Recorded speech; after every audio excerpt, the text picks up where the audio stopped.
यह पूछा गया कि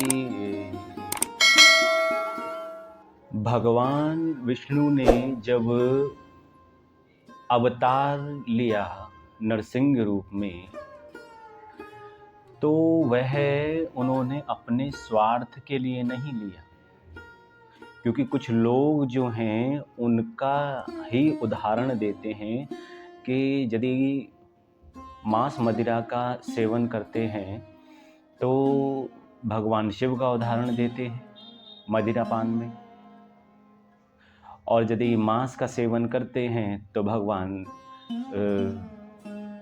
कह सकते हैं हम नरसिंह देव का देते हैं। तो जो ना ही मनुष्य है और ना ही वह पूर्ण रूप से पशु है, तो उसका भोजन क्या होगा? तो अर्ध भोजन वह कहेंगे हम कि एक शाकाहारी स्वरूप में करेंगे और अर्ध भोजन वह मांसाहारी स्वरूप में करेंगे। ये बुद्धि के परे है या बुद्धि के भीतर है? ना जाने कैसे कैसे उदाहरण देते हैं, इसी पर हम चर्चा करते हैं। भगवान ने जब भी अवतार लिए हैं, वह स्वयं के लिए नहीं लिए हैं, लोक कल्याण के, जीव कल्याण के लिए। इस संसार का कल्याण हो, सब कुछ सुव्यवस्थित हो, सब में सामान्यता हो, सब ही एक ही सत्ता के सहारे हैं और एक ही सत्ता से उत्पन्न हुए हैं। तो हमारे यहाँ जाति व्यवस्था नहीं, वर्ण व्यवस्था। तो यह भी भगवान श्री कृष्ण ने गीता में स्पष्ट किया है कि भगवान का अवतार जब जब धरती पर अधर्म बढ़ता है, प्राणियों की हानि होती है, उनको दबाया या कुचला जाता है, उनके अधिकारों का हनन किया जाता है, उनको सताया जाता है, तो वह सत्ता, मैं यहाँ अभी सत्ता का, इस सत्ता नामक नाम जो है उसका उपयोग कर रहा हूँ, आप ऐसे समझिए।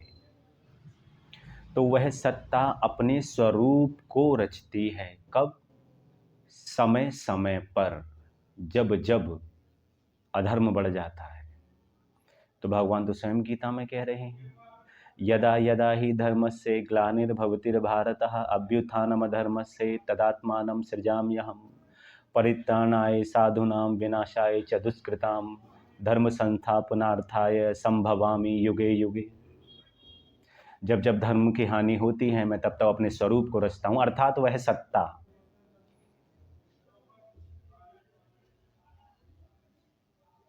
श्रीमान पुरुषों को, संत पुरुषों को, पुरुष से मेरा संबंध हमेशा मनुष्यों से होता है, क्योंकि वेदों में वहाँ कोई जेंडर से किसी को संबोधित नहीं किया गया है कि स्त्रियां ऐसे करें या पुरुष ऐसे करें। तो ये पुरुष नामक जो शब्द है, ये वही परमपिता से संबंधित है और उसके जो जगत रचा है उन लोगों के लिए है। तो पुरुष आप किसी कह सकते हैं मैन को ना समझें, यहाँ जेंडर में भेदभाव नहीं है, यहाँ संपूर्ण जो मनुष्य वर्ग है उसके लिए यह शब्द आया है, पुरुष। तो भगवान तो स्वयं कह रहे हैं इस बात को लेकर के।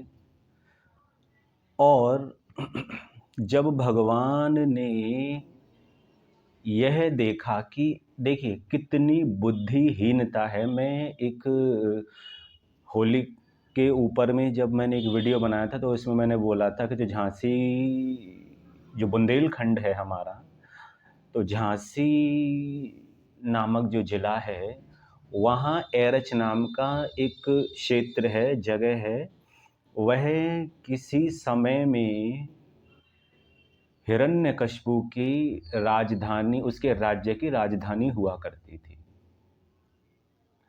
तो हिरण्यकशिपु जो है वह कह सकते हैं हम कि देखिए, नारद जी जो हैं वह भगवान के इतने बड़े भक्त हैं कि वह मनुष्य के या जीव के कर्तव्यों से ही या उसके व्यवहार से ही जान लेते हैं कि यह सच मतलब वास्तव में ही नारायण की आराधना करना चाहता है या नारायण से जो संबंध रखते हैं उनसे विरोध करना चाहता है। तो ऐसे ही हिरण्यकशिपु जब घर से निकलता है तो बाहर जा चलते चलते उसको नारद जी मिल जाते हैं और नारद जी से वह पूछता है कि तीनों देवताओं में सबसे जल्दी जो है वह कौन प्रसन्न हो जाता है। तो नारद जी ने उसे बताया, भस्मासुर को भी बताया। ये भस्मासुर भी एक सेम ही हम कह सकते हैं एक पैटर्न में है। तो नारद जी से पूछता है हिरण्यकशिपु, तो नारद जी ब्रह्मा जी का सुझाव देते हैं कि वह शीघ्र ही प्रसन्न हो जाते हैं, तू जा करके उनकी तपस्या कर। तो वो तपस्या करता है। तो ब्रह्मा जी जब वरदान देने के लिए आते हैं तो वह ऐसे ऐसे वरदान मांगता है जो इस सृष्टि के विरुद्ध हैं। परमात्मा की बनाई हुई जो प्रकृति है, जो नियम है, जो इसके कानून है इस सत्ता को व्यवस्थित करने के लिए, उनसे विरुद्ध ही मांगता है। कैसे? कि मैं कभी ना मरूं। ऐसा हो सकता है क्या? ना मैं दिन में मरूं ना मैं रात में मरूं, ऐसे ऐसे वरदान मांगता है। कोई भी किसी भी जो हम कह सकते हैं हमारे 12 महीने 12 मास होते हैं, इनमें से किसी में भी उसकी मृत्यु ना हो। ना वह संध्या काल में उसकी मृत्यु हो, ना प्रातः काल में हो, ना दोपहर में हो, ना रात्रि में हो। ये वरदान मांगे उसने। ना ही किसी भी अस्त्र से ना शस्त्र से उसकी मृत्यु हो, ये वरदान मांगा उसने। ना ऊपर ना नीचे, ना दाएं ना बाएं, चारों दिशाओं में किसी भी दिशा में उसकी मृत्यु ना हो, ये वरदान मांगा उसने। ना ऊपर ना नीचे, ये तो मांगा ही मांगा। और ना घर के बाहर, देखिए, ना घर के बाहर उसकी मृत्यु हो, ना घर के भीतर उसकी मृत्यु हो। ना किसी आसन आसन पे हो और ना ही धरा पर हो। सोचिए, ना ही मनुष्य मार पाए उसको, ना जीव मार पाए उसको। तो ये तो सृष्टि के विरुद्ध है। ये मांगे तब भी ब्रह्मा जी ने तथास्तु कह दिया, ये जानते हुए भी कि अब क्या तांडव होगा संसार में। तो वह तो तथास्तु कह के चले गए, यानी कि वो तो प्रजापति हैं, सृजनकर्ता हैं, बस उन्होंने तथास्तु कह दिया उनको। अब जो इसको चला रहा है, अब वो व्यवस्था जो व्यवस्था को देख रहा है, अब उसके ऊपर यह भार आ जाता है कि जो जिनका वो भरण पोषण कर रहा है, यानी कि जो पालनहार है, वह कैसे सबकी रक्षा करेगा और उसकी भी जो उससे विरोध करने वाला है।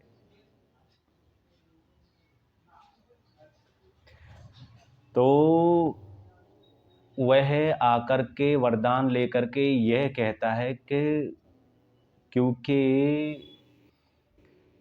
भगवान विष्णु ने वराह अवतार में जब धरती रसा पाताल में चली गई, डूब गई जल के भीतर, तो हिरण्यकशिपु का जो भाई था हिरण्याक्ष, उसका वराह रूप में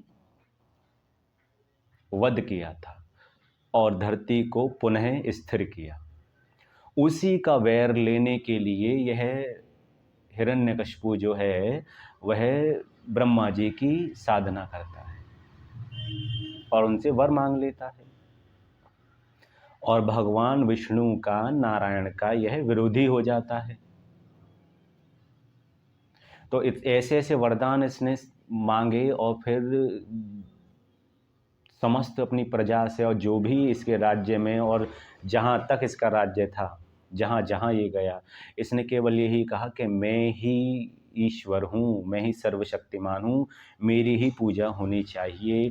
गुरुकुल हों, पाठशालाएं हों, जहाँ भी है जगह जगह इसने अपनी प्रतिमाएं लगा दी। तो एक मनुष्य ईश्वर कैसे हो सकता है? हाँ, जीवात्मा उस परमात्मा का एक अंश स्वरूप तो हो सकता है, पर पंच तत्व नहीं हो सकते। तो जो लोग कहते हैं कि भगवान वेजिटेरियन है, नॉन वेजिटेरियन है, तो थोड़ा अपने ज्ञान चक्षुओं को खोलो।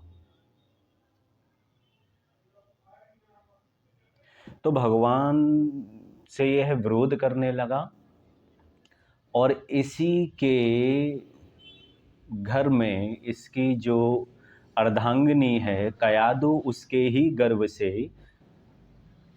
हरि भक्त प्रहलाद का जन्म होता है और वह भगवान विष्णु का बहुत बड़ा एक भक्त बन जाता है।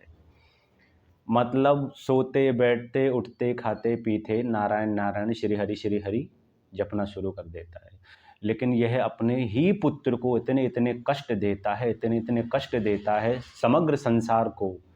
जो मनुष्य अपनी ही संतान को इतने कष्ट दे रहा है केवल अपने झूठे अहंकार के कारण कि यह मेरे दबाव में, मेरे प्रेशर में आकर केवल मेरे को ही ईश्वर माने, वो नारायण को छोड़ दे।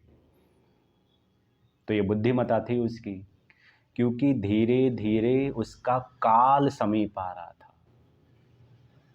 तो जो भी वरदान उसने मांगे थे, यदि भगवान चाहते तो एक ही बार में, एक ही सुदर्शन अपने पलक झपकते ही भगवान क्या नहीं कर सकते हैं।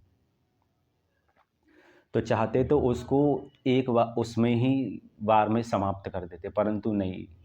लीलाधर इसलिए तो भगवान का नाम है। पहले लीला करेंगे फिर जाकर के अपना कार्य सिद्ध करेंगे, सीधे सीधे जाके नहीं कर सकते हैं। क्योंकि जहाँ से जिसने भी उस जीव को या उस व्यक्ति को वरदान दिया होता है, वह वरदान का मान सम्मान भी रखना होता है। अन्यथा ये जब वरदान असिद्ध यानी कि झूठे प्रतीत होने लगेंगे, इनका कोई महत्व नहीं रहेगा, तो कोई भी किसी देवता की आराधना नहीं करेगा। किसी देवता से मतलब मेरा यही है, उन्हीं 33 उच्चतम कोटि के देवताओं से। तो भगवान ने जब यह जाना कि अब तो जो बात है वह उसकी सीमा से, उसकी परिधि से, उसके जो धैर्य है उससे भी आगे चली गई और अपने ही पुत्र को गर्म लोह के स्तंभ से कह मतलब उसको बोलता है कि ये जो लोह का स्तंभ है गर्म, यदि तेरा नारायण इसके अंदर है तो जाके जा इस खंभे से आलिंगन कर, इसको गले से लगा। और प्रहलाद जी तो थे ही फिर पागल नारायण के। सबको दिखाई दे रहा है कि वह गर्म लोह के स्तंभ को आलिंगन कर रहे हैं, परंतु वह तो फूलों से भरे हुए उस स्तंभ को आलिंगन कर रहे हैं।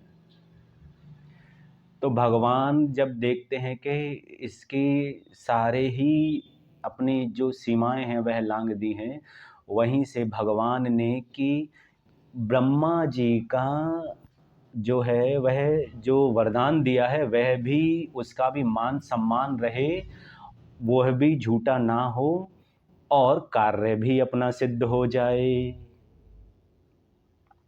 तो भगवान ने इसीलिए अपना स्वरूप, ना ही उसने वरदान क्या मांगा था, ना ही मनुष्य मारे, ना पशु ही उसकी हत्या कर पाए। तो इसलिए ना भगवान पशु थे और ना मनुष्य ही थे। उसने कहा शस्त्र से भी ना मरूं मैं, तो भगवान ने अपने नखों से उसका वध किया। बोले ना दिन में ना रात में। तो ना दिन थी ना रात थी, दोनों ही समय संध्या के मिल रहे थे। ना घर के बाहर ना भीतर, ना वह बाहर था ना वह भीतर था, घर की देहरी अर्थात चौखट पर था। बोले ना ऊपर ना नीचे, ना वह धरा पर धरती पे था, ना वो ऊपर था, भगवान की गोद में। और गोद का आसन नहीं होता। यदि हम आसन बनाए तो किसी ना किसी वस्त्र का या किसी ना किसी वृक्ष से संबंधित चीज का ही आसन होता है, या फिर हम किसी पत्थर वगैरह का भी आसन बना लेते हैं। तो भगवान ने अपनी गोद को ही गोद में लिटा लिया। बोले ये कोई आसन नहीं है। बोले मैं किसी भी मास में अर्थात साल के किसी भी महीने में या दिन ना मरूं। तो भगवान ने ये जो हमारे संस्कृति के हिसाब से जो पक्ष हैं, जो अयन हैं, क्योंकि अगर हम पूर्णमासी से पूर्णमासी फिर अमावस्या, अमावस्या से फिर पूर्णमासी, फिर पूर्णमासी से अमावस्या, इस तरीके से जो चलती है हमारी साइकिल, तो भगवान ने वहाँ पर एक कह सकते हैं एक दिन इन्हीं में से कह सकते हैं हम व्यवस्थित करके 13वां महीना लौंद का महीना बनाया। यह भी बहुत कम लोगों को पता होगा। बोले ये साल का कोई महीना नहीं है, ना फागुन है, ना अगन है, ना कार्तिक है, ये लौंद का महीना है, स्पेशल तेरे लिए बनाया मैंने। तो क्या भगवान ने अपना कार्य सिद्ध किया? नहीं, जगत के कल्याण के लिए उसका वध किया। और भगवान बहुत ही, जब उसका वध किया तो पूरे कह सकें बहुत ज़्यादा क्रोधित हो गए। तो शांत नहीं हो रहे हैं, पूरा जगत, चराचर जगत हिल रहा है, और सब एक एक करके समस्त चीज़ें भगवान की तरफ खिंच रही हैं, यानी कि उनके अंदर सब समाते जा रहे हैं। तो उन जो ब्रह्मा जी ने जो वरदान दिया था, वही ब्रह्मा जी को सरस्वती जी उनके मस्तक पर बैठ जाती हैं। मस्तक पर बैठने से मेरा कहने का तात्पर्य यह है कि उनको बोध कराती हैं, उनको ज्ञान कराती है कि संसार धीरे धीरे करके इनकी क्रोध अग्नि में जल रहा है, तो करे क्या? बोले इनसे प्रार्थना करो। कौन करेगा प्रार्थना? जिनका इतना भयंकर रूप है। तो भगवान शिव ने उनसे भी ज़्यादा भयंकर रूप बनाया था, इस कारण तो खैर उनका स्वरूप जो कहते हैं क्रोध शांत नहीं हो, परंतु उन्हीं हरिभक्त प्रहलाद ने जाकर के भगवान श्री हरि की स्तुति करी, तब जाकर के भगवान का क्रोध शांत हुआ। तो भगवान, जिन लोगों ने यह प्रश्न किया था कि भगवान नरसिंह जो हैं उनका भोजन क्या है, तो मेरे प्रिय मित्रों, मैं आपसे निवेदन करना चाहता हूँ, थोड़ा अपना ज्ञान वर्धन करें, थोड़ा ज्ञान प्राप्त करें। भगवान का जब क्रोध शांत हुआ तो उसी समय से भगवान ने यह प्रण ले लिया कि आप आज से और अब से ही, क्योंकि जो प्रश्न आपने किया है मुझसे, यही प्रश्न ब्रह्मा जी द्वारा पूछा गया कि आपकी जो प्रवृत्ति है, आपकी जो प्रकृति है, आपका जो स्वरूप है, क्या स्वरूप है आपका, आपके गुणधर्म क्या होंगे? तो बहुत सारे गुणधर्म भगवान ने अपने बताए। तो भोज्य के बारे में पूछा गया था कि भोजन क्या होगा, क्योंकि जल तो सभी प्राणी ग्रहण करते हैं, पर भोजन अपनी प्रवृत्ति के हिसाब से प्राणी, जीव, पशु ग्रहण करते हैं। तो भगवान ने अपना भोजन अहंकार को, क्रोध को बनाया। मैं पुनः इसको यहाँ पर दोहरा रहा हूँ। भगवान ने उसी दिन से यह प्रण कर लिया कि आज से मेरा भोजन क्रोध और अहंकार ही होगा।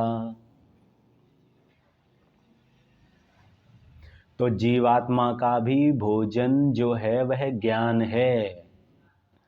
मनुष्य तो हम पंच तत्वों से जो उत्पन्न होते हैं उन खाद्य पदार्थों को खाकर इस पंच तत्वों से निर्मित शरीर को पुष्ट करते हैं, परंतु जो जीवात्मा है वह कहाँ से अपना भोजन प्राप्त करेगी? तो वो ज्ञान से अपना